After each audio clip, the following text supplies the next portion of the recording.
ಇವತ್ತು ನಾವು ತಮಿಳಿನಲ್ಲಿ ರಿಲೀಸ್ ಆದ best crime thriller movie mask ಸ್ಟೋರಿನ ನೋಡೋಣ. ಇದರ IMDb ರೇಟಿಂಗ್ 6.7 ಇದೆ. ಸೊ ಜಾಸ್ತಿ ಟೈಮ್ ವೇಸ್ಟ್ ಮಾಡದೆ ಮೂವಿ ಸ್ಟಾರ್ಟ್ ಮಾಡೋಣ.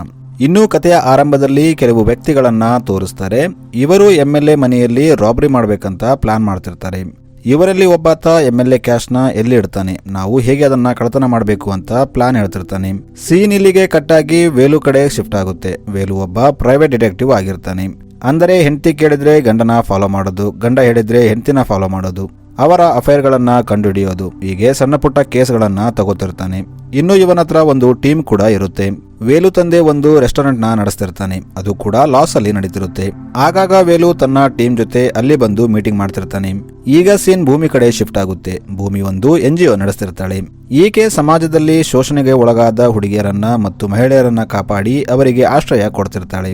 ಇದರಿಂದ ದೊಡ್ಡವರು ಈಕೆಗೆ ಡೊನೇಷನ್ ಕೊಡ್ತಿರ್ತಾರೆ. ಆದ್ರೆ ಇನ್ನೊಂದು ಕಡೆ ಭೂಮಿ ಅಸಲಿಯತ್ತು ಬೇರೆದೇ ಇರುತ್ತೆ. ಆಕೆ ಅದೇ ಹುಡುಗಿಯರಿಂದ ದಂಧೆ ಮಾಡ್ತಿರ್ತಾಳೆ ಮತ್ತು ಬಂದ ಡೊನೇಷನ್ ಹಣನ ಪೊಲಿಟಿಕಲ್ ಆಗಿ ಬೆಳೆಯೋಕೆ ಯೂಸ್ ಮಾಡ್ತಿರ್ತಾಳೆ. ಒಟ್ನಲ್ಲಿ ಭೂಮಿ ಮುಖವಾಡ ಹಾಕೊಂಡು ಸಮಾಜನ ಹಾಳು ಮಾಡ್ತಿರ್ತಾಳೆ. ಈಗ ಭೂಮಿಗೆ ವಿರುದ್ಧವಾಗಿ ದಿನೇಶ್ ಅನ್ನೋ ವ್ಯಕ್ತಿ ಇರ್ತಾನೆ.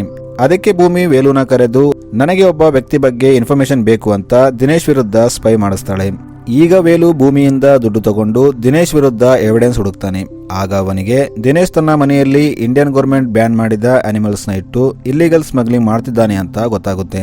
ವೇಲು ಆ ಎವಿಡೆನ್ಸ್ ನ ಭೂಮಿಗೆ ಕೊಡ್ತಾನೆ. ಆಗ ಭೂಮಿ ದಿನೇಶ್ಗೆ ಆ ಎವಿಡೆನ್ಸ್ ತೋರಿಸಿ ಅವನನ್ನ ಬ್ಲಾಕ್ ಮೇಲ್ ಮಾಡಿ ಅವನಿಂದ ಹಣ ತಗೋತಾಳೆ. ಈಗ ವೇಲು ತನ್ನ ಕೆಲಸ ಮುಗಿಸಿ ಭೂಮಿಯಿಂದ ಪೇಮೆಂಟ್ ತಗೋತಾನೆ. ಈಗ ವೇಲು ತನ್ನ ರೆಸ್ಟೋರೆಂಟ್ಗೆ ಬಂದಾಗ ಇಲ್ಲಿ ರಾಧಿ ಅನ್ನೋ ಹುಡುಗಿ ಊಟ ಮಾಡಲು ಬಂದಿರ್ತಾಳೆ.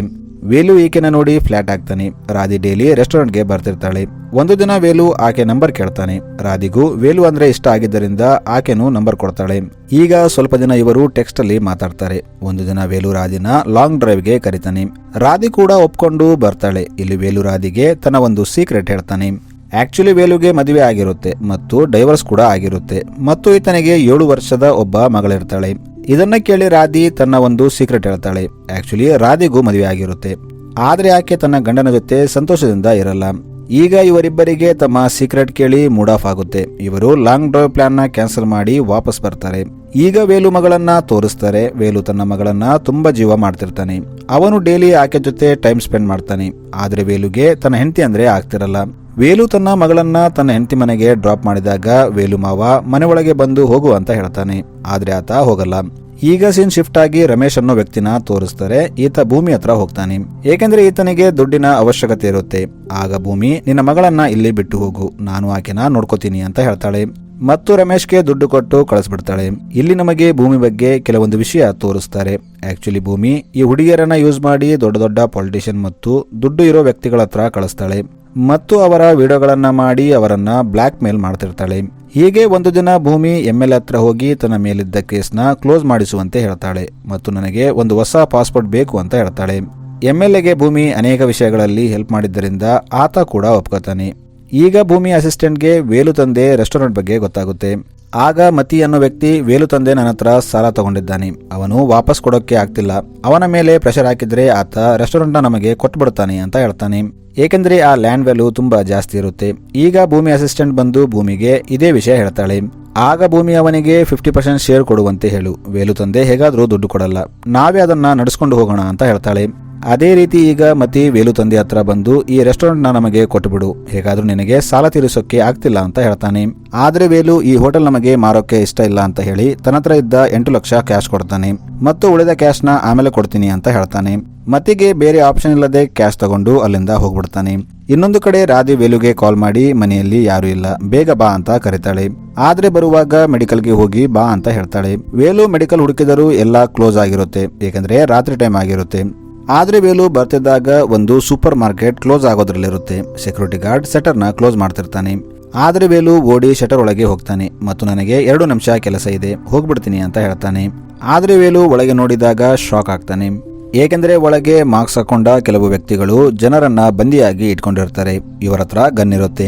ಈಗ ಇವರು ವೇಲುನ ಒಳಗೆ ಕರೆದು ಅವನನ್ನ ಅಲ್ಲೇ ಕುಂದಿರಿಸ್ತಾರೆ. ಈಗ ಇವರು ಅಲ್ಲಿದ್ದ ಎಲ್ಲರ ಮೊಬೈಲ್ ತಗೋತಾರೆ. ಆದ್ರೆ ವೇಲು ತನ್ನ ಮೊಬೈಲ್ನ ಒಂದು ರ್ಯಾಕ್ ಕೆಳಗೆ ಹಾಕಿ ನಾನು ಮೊಬೈಲ್ ಮನೆಯಲ್ಲಿ ಮರೆತು ಬಂದಿದ್ದೀನಿ ಅಂತ ಹೇಳ್ತಾನೆ. ಆಗ ಒಬ್ಬ ಮಾಸ್ಕ್ ಮ್ಯಾನ್ ಅವನ ಜೇಬ್ ಚೆಕ್ ಮಾಡ್ತಾನೆ. ಆದ್ರೆ ಅವನ ಹತ್ರ ಮೊಬೈಲ್ ಇರಲ್ಲ. ಆಗ ವೇಲು ಆ ಮಾಸ್ಕ್ ಮ್ಯಾನ್ಗೆ, ನೀವು ರಾಬರಿ ಕಂಟಿನ್ಯೂ ಮಾಡಿ, ನಂದು ಒಂದು ಅರ್ಜೆಂಟ್ ಕೆಲಸ ಇದೆ, ನನಗೆ ಬೇಕಾದ ವಸ್ತು ತಗೊಂಡು ಇಲ್ಲಿಂದ ಹೋಗ್ತೀನಿ, ನೀವು ಇಲ್ಲಿ ಇದ್ದೀರಿ ಅಂತ ಯಾರಿಗೂ ಹೇಳಲ್ಲ ಅಂತ ಹೇಳ್ತಾನೆ. ಆದ್ರೆ ಅವರು ಕೇಳದೆ ನಮ್ಮ ಕೆಲಸ ಮುಗಿಯುವವರೆಗೂ ಇಲ್ಲಿಂದ ಯಾರು ಹೋಗೋ ಹಾಗಿಲ್ಲ ಅಂತ ಹೇಳ್ತಾರೆ. ಆಮೇಲೆ ಅವರು ಇಲ್ಲಿ ಏನೋ ಹುಡುಕ್ತಾರೆ. ಆಕ್ಚುಲಿ ಈ ಸೂಪರ್ ಮಾರ್ಕೆಟ್ ಭೂಮಿದಾಗಿರುತ್ತೆ. ಆಕೆ MLA ಇಂದ ಕಲೆಕ್ಟ್ ಮಾಡಿದ್ದ ದುಡ್ಡನ್ನ ಇಲ್ಲೇ ಇಟ್ಟಿರ್ತಾಳೆ. ಇವರು ಅದೇ ದುಡ್ಡಿಗಾಗಿ ಬಂದಿರ್ತಾರೆ. ಈಗ ಇವರಿಗೆ ಒಂದು ವುಡನ್ ಬಾಕ್ಸ್ ಅಲ್ಲಿ ಕ್ಯಾಶ್ ಸಿಗುತ್ತೆ. ಇಲ್ಲಿ ಅಂತ ವುಡನ್ ಬಾಕ್ಸ್ಗಳು ತುಂಬಾ ಇರುತ್ತೆ. ಇವರು ಆ ಕ್ಯಾಶ್ ನ ತಾವು ತಂದಿದ್ದ ಕಂಟೈನರ್ ನಲ್ಲಿ ಲೋಡ್ ಮಾಡ್ತಾರೆ. ಆಮೇಲೆ ಬಂದು ತಾವು ಬಂದಿಯಾಗಿಟ್ಟಿದ್ದ ಜನರಿಗೆ, ನಾವು ಈ ಮಾರ್ಕೆಟ್ನ CCTV ಡಾಟಾ ಡಿಲೀಟ್ ಮಾಡಿದ್ದೀವಿ, ನಿಮಗೆ ಏನು ಬೇಕು ಅದೆಲ್ಲ ನೀವು ಫ್ರೀಯಾಗಿ ತಗೋಬಹುದು ಅಂತ ಹೇಳ್ತಾರೆ. ಆಗ ಜನ ಒಬ್ಬರ ಮೇಲೆ ಒಬ್ಬರು ಬಿದ್ದು ಮಾರ್ಕೆಟ್ನ ಲೂಟಿ ಮಾಡ್ತಾರೆ. ಆಗ ಒಬ್ಬ ಮಾಸ್ಕ್ ಮ್ಯಾನ್ ವೇಲು ಹತ್ರ ಬಂದು ಅವನಿಗೆ ಬೇಕಾದ ವಸ್ತುವನ್ನ ಕೊಡ್ತಾನೆ. ಈಗ ವೇಲು ಸ್ವಲ್ಪನೂ ಟೈಮ್ ವೇಸ್ಟ್ ಮಾಡದೆ ಸೀದಾ ರಾಧಿ ಹತ್ರ ಹೋಗ್ತಾನೆ. ಇಲ್ಲಿವರು ರೊಮ್ಯಾನ್ಸ್ ಮಾಡಬೇಕು ಅಂದುಕೊಂಡಾಗ ಅಲ್ಲಿ ಡೋರ್ ನಾಕ್ ಆಗುತ್ತೆ. ರಾಧಿ ಭಯಪಟ್ಟು ವೇಲುನ ಒಂದು ಕಡೆ ಬಚ್ಚಿಟ್ಟು ಡೋರ್ ಓಪನ್ ಮಾಡ್ತಾಳೆ. ಡೋರ್ ಮುಂದೆ ಇದ್ದ ವ್ಯಕ್ತಿನ ನೋಡಿ ರಾಧಿ ಶಾಕ್ ಆಗ್ತಾಳೆ. ಏಕೆಂದ್ರೆ ಅಲ್ಲಿ ರಾಧಿ ಗಂಡ ಬಂದಿರ್ತಾನೆ. ರಾಧಿ ಆತನಿಗೆ, ನೀವೇನು ಇಷ್ಟು ಜಲ್ದಿ ಬಂದ್ರಿ, 3 ತಾಸು ಆಗುತ್ತೆ ಬರೋಕೆ ಅಂತ ಹೇಳಿದ್ರಿ ಅಂತ ಕೇಳ್ತಾಳೆ. ಅದಕ್ಕೆ ಆತ, ಆ ಕೆಲಸ ಸ್ವಲ್ಪ ಬೇಗ ಆಯ್ತು, ಅದಕ್ಕೆ ಬಂದೆ ಅಂತ ಹೇಳ್ತಾನೆ. ಈತ ಒಂದು ಬ್ಯಾಗ್ ತಂದಿರ್ತಾನೆ. ಅದನ್ನ ಟೇಬಲ್ ಮೇಲೆ ಇಟ್ಟು ವಾಶ್ರೂಮ್ಗೆ ಹೋಗ್ತಾನೆ. ಆಗ ರಾಧಿ ವೇಲುನ ಅಲ್ಲಿಂದ ಕಳಿಸ್ತಿರ್ತಾಳೆ. ವೇಲು ಹೋಗ್ತಿದ್ದಾಗ ಬ್ಯಾಗ್ ಕಡೆ ನೋಡ್ತಾನೆ. ಅದರಲ್ಲಿ ಮಾಸ್ಕ್ ಇರುತ್ತೆ. ವೇಲು ಅದನ್ನ ನೋಡಿ ಇವರೇ ಸೂಪರ್ ಮಾರ್ಕೆಟ್ ನಲ್ಲಿ ರಾಬರಿ ಮಾಡಿದ್ದು ಅಂತ ಅರ್ಥ ಮಾಡ್ಕೋತಾನೆ. ಆಗ ಅಲ್ಲಿ ರಾಧಿ ಗಂಡ ಬರ್ತಾನೆ. ಈತ ವೇಲುನ ನೋಡಿ ಪರಿಸ್ಥಿತಿ ಅರ್ಥ ಮಾಡ್ಕೋತಾನೆ. ಏಕೆಂದ್ರೆ ಸೂಪರ್ ಮಾರ್ಕೆಟ್ ನಲ್ಲಿ ವೇಲುಗೆ ಆ ವಸ್ತು ಕೊಟ್ಟಿದ್ದು ಕೂಡ ರಾಧಿ ಗಂಡ ಆಗಿರ್ತಾನೆ. ಈಗ ಆತ ಒಳಗೆ ಹೋಗಿ ಒಂದು ಗನ್ ತರ್ತಾನೆ ಮತ್ತು ರಾಧಿಗೆ, ನಾನು ನಿನ್ನ ಎಷ್ಟು ಲವ್ ಮಾಡ್ತಿದ್ದೆ, ಆದ್ರೆ ನನಗೆ ಮೋಸ ಮಾಡ್ತೀಯಾ ಅಂತ ಆಕೆನ ಶೂಟ್ ಮಾಡಿ ಸಾಯಿಸ್ಬಿಡ್ತಾನೆ. ಆಮೇಲೆ ಅವನು ವೇಲುನ ಶೂಟ್ ಮಾಡೋಕೆ ಹೋಗ್ತಾನೆ. ಆದ್ರೆ ಅವನ ಕಾಲು ಸ್ಲಿಪ್ ಆಗಿ ಕೆಳಗೆ ಬೀಳ್ತಾನೆ. ಇದರಿಂದ ಟೇಬಲ್ ಅವನ ತಲೆಗೆ ಬಿದ್ದು ಆತ ಕೂಡ ಸತ್ತೋಗ್ತಾನೆ. ವೇಲುಗೆ ಏನು ಮಾಡೋದಂತ ಅರ್ಥವಾಗಲ್ಲ. ಅವನು ಬಂದಿದ್ದೇ ಒಂದು ಕೆಲಸಕ್ಕೆ, ಆದ್ರೆ ಇಲ್ಲಿ ಆಗಿದ್ದೇ ಇನ್ನೊಂದು. ವೇಲು ಅಲ್ಲಿಂದ ಹೋಗ್ತಿದ್ದಾಗ ಬ್ಯಾಗಿಂದ ಆ ಮಾಸ್ಕ್ ತೆಗಿತಾನೆ. ಅದರ ಕೆಳಗೆ ಕ್ಯಾಶ್ ಇರುತ್ತೆ. ಆತ ಅದನ್ನ ನೋಡಿ ಶಾಕ್ ಆಗ್ತಾನೆ. ಈಗ ಸೀನ್ ಸೂಪರ್ ಮಾರ್ಕೆಟ್ಗೆ ಬರುತ್ತೆ. ಇಲ್ಲಿ ಭೂಮಿ ಬಂದಿರ್ತಾಳೆ. ಭೂಮಿ ತನ್ನ ಮಾರ್ಕೆಟ್ನ ಪರಿಸ್ಥಿತಿ ನೋಡಿ ಸಿಟ್ಟಾಗ್ತಾಳೆ. ಭೂಮಿ ಅಸಿಸ್ಟೆಂಟ್, ಇದು ಯಾರೋ ಪಕ್ಕಾ ಪ್ಲಾನ್ ಮಾಡಿದ್ದಾರೆ. ಎಲೆಕ್ಷನ್ ಮುಂಚೆ ಆ ಕ್ಯಾಶ್ ನಮಗೆ ಸಿಗ್ಬೇಕು, ಇಲ್ಲಾಂದ್ರೆ MLA ನಮ್ಮನ್ನ ಸುಮ್ಮನೆ ಬಿಡಲ್ಲ ಅಂತ ಹೇಳ್ತಾಳೆ. ಇನ್ನೊಂದು ಕಡೆ ಪೊಲೀಸರು ರಾಧಿ ಮನೆಯಲ್ಲಿ ಇನ್ವೆಸ್ಟಿಗೇಷನ್ ಮಾಡ್ತಿರ್ತಾರೆ. ಅದರಲ್ಲಿ ವೇಲು ಫ್ರೆಂಡ್ ಒಬ್ಬಾತ ಇರ್ತಾನೆ. ಅಂದರೆ ವೇಲು ಫ್ರೆಂಡ್ ಪೊಲೀಸ್ ಆಗಿರ್ತಾನೆ. ವೇಲು ತನ್ನ ಫ್ರೆಂಡ್ಗೆ ಕಾಲ್ ಮಾಡಿ ನಿನ್ನೆ ನಡೆದ ಎಲ್ಲ ವಿಷಯ ಹೇಳ್ತಾನೆ. ಆಗ ಆತ, ಅರೆ ಎಂತ ಕೆಲಸ ಮಾಡಿಬಿಟ್ಟೆ, ಈಗ ಇದನ್ನ ಯಾರಿಗೂ ಹೇಳ್ಬೇಡ, ನಾನು ಎಲ್ಲ ನೋಡ್ಕೋತೀನಿ ಅಂತ ಹೇಳ್ತಾನೆ. ಸ್ವಲ್ಪ ಹೊತ್ತಾದ ಮೇಲೆ ವೇಲುಗೆ ಭೂಮಿ ಕಾಲ್ ಮಾಡಿ ತನ್ನ ಹತ್ರ ಕರೀತಾಳೆ. ವೇಲು ಭೂಮಿಗೆ ತನ್ನ ಹತ್ರ ಇದ್ದ ಕ್ಯಾಶ್ ಬಗ್ಗೆ ಗೊತ್ತಾಗಿದೆ ಅನ್ಕೋತಾನೆ. ಅದಕ್ಕೆ ಅವನು ತನ್ನ ಪೊಲೀಸ್ ಫ್ರೆಂಡ್ ನ ಕರ್ಕೊಂಡು ಹೋಗ್ತಾನೆ. ಆದ್ರೆ ಭೂಮಿ ವೇಲುಗೆ, ಸೂಪರ್ ಮಾರ್ಕೆಟ್ ನಲ್ಲಿ ನನ್ನ ಸ್ವಲ್ಪ ಅಮೌಂಟ್ ಕಳ್ಳತನವಾಗಿದೆ, ಅದನ್ನ ಹುಡುಕಿ ಕೊಡು, ಹುಡುಕಿ ಕೊಟ್ಟರೆ ನಿನಗೆ 1 CR ಕೊಡ್ತೀನಿ ಅಂತ ಹೇಳ್ತಾಳೆ. ಆಗ ವೇಲು 1 CR, ಹಾಗಾದ್ರೆ ತುಂಬಾ ದೊಡ್ಡ ಅಮೌಂಟ್ ಕಳ್ಳತನವಾಗಿರಬಹುದು ಅಂತ ಹೇಳ್ತಾನೆ. ಆಗ ಭೂಮಿ, ಟೋಟಲ್ 440 ಕೋಟಿ ಕಳ್ಳತನವಾಗಿದೆ, ಅಷ್ಟಕ್ಕೂ ಅದು ನನ್ನ ಅಮೌಂಟ್ ಅಲ್ಲ, MLAದು, ಅದನ್ನ ಬೇಗ ಹುಡುಕಿ ಕೊಡು ಅಂತ ಹೇಳ್ತಾಳೆ. ಈಗ ವೇಲು ಆ ಅಮೌಂಟ್ ನ ಹುಡುಕೋ ಕೆಲಸದಲ್ಲಿ ಬ್ಯುಸಿ ಆಗ್ತಾನೆ. ಅವನು ತನ್ನ ಫ್ರೆಂಡ್ ಜೊತೆ ಕೂತು, ಅಷ್ಟು ದೊಡ್ಡ ಅಮೌಂಟ್ ನ MLA ಭೂಮಿಗೆ ಹೇಗೆ ಕೊಟ್ಟಿರಬಹುದು, ಅಷ್ಟಕ್ಕೂ ಭೂಮಿ ಯಾರು ಅಂತ ಆಕೆ ಬಗ್ಗೆ ಎನ್ಕ್ವೈರಿ ಮಾಡೋಕೆ ಸ್ಟಾರ್ಟ್ ಮಾಡ್ತಾನೆ.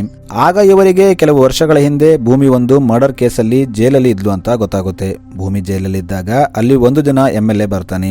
ಭೂಮಿ MLAನ ನೋಡಿ ಜೀವನದಲ್ಲಿ ಮುಂದೆ ಬರಬೇಕಾದ್ರೆ ಇಂಥವರ ಹೆಲ್ಪ್ ಬೇಕು ಅನ್ಕೋತಾಳೆ. ಆಗ ಆಕೆ ಜೈಲಲ್ಲಿ ಸಣ್ಣ ಪುಟ್ಟ ವಿಷಯಕ್ಕೆ MLAಗೆ ಹೆಲ್ಪ್ ಮಾಡ್ತಾಳೆ. ಇದರಿಂದ ಆತ ಭೂಮಿನ ಜೈಲಿಂದ ಹೊರಗೆ ತರ್ತಾನೆ. ಹೀಗೆ ಸಣ್ಣದಾಗಿ ಬೆಳೆದು ಭೂಮಿ ಈಗ ಈ ಲೆವೆಲ್ಗೆ ಬಂದಿರ್ತಾಳೆ. ಈಗ ಇದೆಲ್ಲ ವಿಷಯ ಗೊತ್ತಾಗಿ ವೇಲು, ಅದೇನೇ ಇರಲಿ, ಇಷ್ಟು ದೊಡ್ಡ ಅಮೌಂಟ್ ಭೂಮಿಗೆ MLA ಕೊಟ್ಟಾನಂದ್ರೆ ಆತನಿಗೆ ಆಕೆ ಮೇಲೆ ಎಷ್ಟು ನಂಬಿಕೆ ಇರಬೇಕು, ಇದರ ಹಿಂದೆ ಏನೋ ಇದೆ ಅಂತ ಹೇಳ್ತಾನೆ. ಆಮೇಲೆ ವೇಲು ತನ್ನ ಹ್ಯಾಕರ್ಗೆ ಭೂಮಿ ಲ್ಯಾಪ್ಟಾಪ್ ನ ಹ್ಯಾಕ್ ಮಾಡುವಂತೆ ಹೇಳ್ತಾನೆ. ಇವರು ಹ್ಯಾಕ್ ಮಾಡಿದಾಗ ಅದರಲ್ಲಿ ಕೆಲವೊಂದು ಶಾಕಿಂಗ್ ವಿಡಿಯೋ ಇರುತ್ತೆ. MLA ಮತ್ತು ಅದೇ ರೀತಿಯ ತುಂಬಾ ಪಾಲಿಟಿಷಿಯನ್ ಭೂಮಿ ಕಳುಹಿಸಿದ ಹುಡುಗಿಯರ ಜೊತೆ ಇರ್ತಾರೆ. ಇದೇ ವಿಡಿಯೋ ಇಟ್ಕೊಂಡು ಭೂಮಿ ಅವರನ್ನ ಬ್ಲಾಕ್ ಮೇಲ್ ಮಾಡ್ತಿರ್ತಾಳೆ. ಅದಕ್ಕೆ ಅವರೆಲ್ಲ ತಮ್ಮ ದುಡ್ಡನ್ನ ಭೂಮಿ ಹತ್ರ ಇಟ್ಟಿರ್ತಾರೆ. ಇನ್ನೊಂದು ಕಡೆ ಆ ದುಡ್ಡನ್ನ ಕದ್ದ ಮಾಸ್ಕ್ ಮ್ಯಾನ್ಗಳು ಆ ದುಡ್ಡನ್ನ ತಮ್ಮಲ್ಲಿ ಹಂಚ್ಕೋತಾರೆ. ಅವರಲ್ಲಿ ಒಬ್ಬಾತ ತನಗೆ ಸಿಕ್ಕ ಪಾಲನ್ನ ತನ್ನ ಮನೆಗೆ ತರ್ತಾನೆ. ಇಲ್ಲಿ ಆತನ ಹೆಂಡತಿ ದುಡ್ಡು ನೋಡಿ ಪಾಗಲಾಗ್ತಾಳೆ. ಆದ್ರೆ ಆತ ಇದನ್ನ 3 ತಿಂಗಳವರೆಗೆ ಖರ್ಚು ಮಾಡಬೇಡ, ಇಲ್ಲಾಂದ್ರೆ ನಾವು ಸಿಕ್ಕಾಕೋತೀವಿ ಅಂತ ಹೇಳ್ತಾನೆ. ಆದ್ರೆ ಆಕೆ ಟಿವಿಯಲ್ಲಿ ಆಡ್ ನೋಡಿ ಬಂಗಾರದ ಶಾಪ್ಗೆ ಹೋಗಿ ಇಷ್ಟವಾದ ಎಲ್ಲಾ ಬಂಗಾರನ ತಗೋತಿರ್ತಾಳೆ. ಈ ಕಡೆ ವೇಲು ಭೂಮಿ ಹತ್ರ ಹೋಗಿ, ನನಗೆ ನಿನ್ನ ಬಗ್ಗೆ ಎಲ್ಲ ಗೊತ್ತಾಗಿದೆ, ಆ ದುಡ್ಡನ್ನ ನಾನು ಹುಡುಕಿ ಕೊಡ್ತೀನಿ, ಆದ್ರೆ ಅದರಲ್ಲಿ ನನಗೆ 5% ಬೇಕು ಅಂತ ಹೇಳ್ತಾನೆ. ಆದ್ರೆ ಭೂಮಿ ಕೂಡ ವೇಲು ಬಗ್ಗೆ ಎನ್ಕ್ವೈರಿ ಮಾಡಿರ್ತಾಳೆ. ಆಕೆ ವೇಲು ಮಗಳನ್ನ ತನ್ನವರಿಗೆ ಹೇಳಿ ತನ್ನ ಹತ್ರ ಕರ್ಕೊಂಡು ಬಂದಿರ್ತಾಳೆ. ಹೀಗೆ ವೇಲುಗೆ ನೀನು ಆ ಕ್ಯಾಶ್ನ ಹುಡುಕಿಲ್ಲ ಅಂದ್ರೆ ನಿನ್ನ ಮಗಳನ್ನ ಸಾಯಿಸ್ಬಿಡ್ತೀನಿ, ನಿನಗೆ ನನ್ನ ಬಗ್ಗೆ ಗೊತ್ತಿಲ್ಲ ಅಂತ ಹೇಳ್ತಾಳೆ. ಈಗ ವೇಲುಗೆ ಭೂಮಿ ತುಂಬಾ ಡೇಂಜರಸ್ ಅಂತ ಅರ್ಥವಾಗುತ್ತೆ. ಅವನು ಆ ಮಾಸ್ಕ್ ತಗೊಂಡು ಅದನ್ನ ಯಾರು ಯಾರಿಗಾಗಿ ತಯಾರು ಮಾಡಿದ್ರು ಅಂತ ಹುಡುಕ್ತಾನೆ. ಆಗ ಅವನಿಗೆ ಒಬ್ಬ ಮಾಸ್ಕ್ ಮಾಡೋ ವ್ಯಕ್ತಿಯಿಂದ ಇದನ್ನ ಒಬ್ಬ ಕಾಲೇಜ್ ಹುಡುಗ ಮಾಡಿಸಿದ್ದ ಅಂತ ಗೊತ್ತಾಗುತ್ತೆ. ವೇಲು ಆ ಹುಡುಗನ ಹತ್ರ ಹೋಗಿ ಕೇಳಿದಾಗ ಆತ ವೇಲುಗೆ ಟ್ರಿಕ್ ಮಾಡಿ ಅಲ್ಲಿಂದ ಓಡೋಗ್ತಾನೆ. ಆದ್ರೆ ವೇಲು ಆ ಹುಡುಗ ಅಲ್ಲಿಂದ ಯಾರತ್ರ ಹೋಗ್ತಾನೆ ಅಂತ ನೋಡೋಕೆ ಅವನನ್ನ ಬಿಟ್ಟಿರ್ತಾನೆ. ಈಗ ವೇಲು ಆ ಹುಡುಗನ ಫಾಲೋ ಮಾಡ್ತಾನೆ. ಆಗ ಹುಡುಗ ರಾಬರಿಯಲ್ಲಿ ಇನ್ವಾಲ್ವ್ ಆಗಿದ್ದ ಒಬ್ಬ ವ್ಯಕ್ತಿ ಹತ್ರ ಹೋಗಿ ಒಬ್ಬ ವ್ಯಕ್ತಿ ಆ ಮಾಸ್ಕ್ ಇಟ್ಕೊಂಡು ನಿಮ್ಮನ್ನ ಹುಡುಕ್ತಿದ್ದಾನೆ ಅಂತ ಹೇಳ್ತಾನೆ. ಈಗ ಇವರು ಆ ಗೋಲ್ಡ್ ತಗೊಂಡ ಮಹಿಳೆ ಹತ್ರ ಹೋಗಿ ಅಷ್ಟು ಅರ್ಜೆಂಟ್ ಆಗಿ ಹಣ ಖರ್ಚು ಮಾಡುವಂತ ಯಾರು ಹೇಳಿದ್ರು ಅಂತ ಬೈತಾರೆ.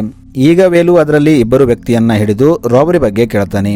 ಆಗ ಅವರು ತಮ್ಮ ಟೀಮ್ ಅಲ್ಲಿ 8 ಜನ ಇದ್ರು ಅಂತ ಹೇಳ್ತಾರೆ ಮತ್ತು ಇವರೆಲ್ಲ ಸೇರಿ ಟೋಟಲ್ 440 ಕೋಟಿ ಕದ್ದಿರ್ತಾರೆ.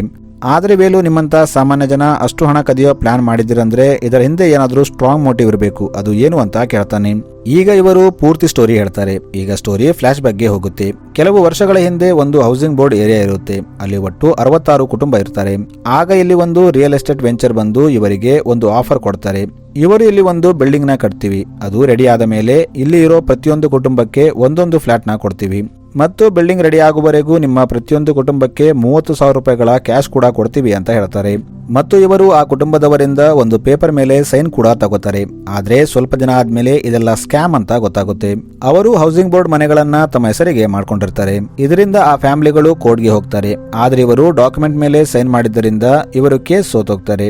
ಯಾಕಂದ್ರೆ ಆ ಕಂಪನಿ ವಿರುದ್ಧ ಇವರ ಹತ್ರ ಯಾವುದೇ ಎವಿಡೆನ್ಸ್ ಇರಲ್ಲ ಮತ್ತು ಇದರ ಹಿಂದೆ ಅದೇ MLA ಇರ್ತಾನೆ. MLA ವಿರುದ್ಧ ಏನು ಮಾಡೋಕ್ಕಾಗಲ್ಲ ಅಂತ ಗೊತ್ತಾಗಿ ತುಂಬಾ ಜನ ಸುಮ್ಮನಾಗ್ತಾರೆ.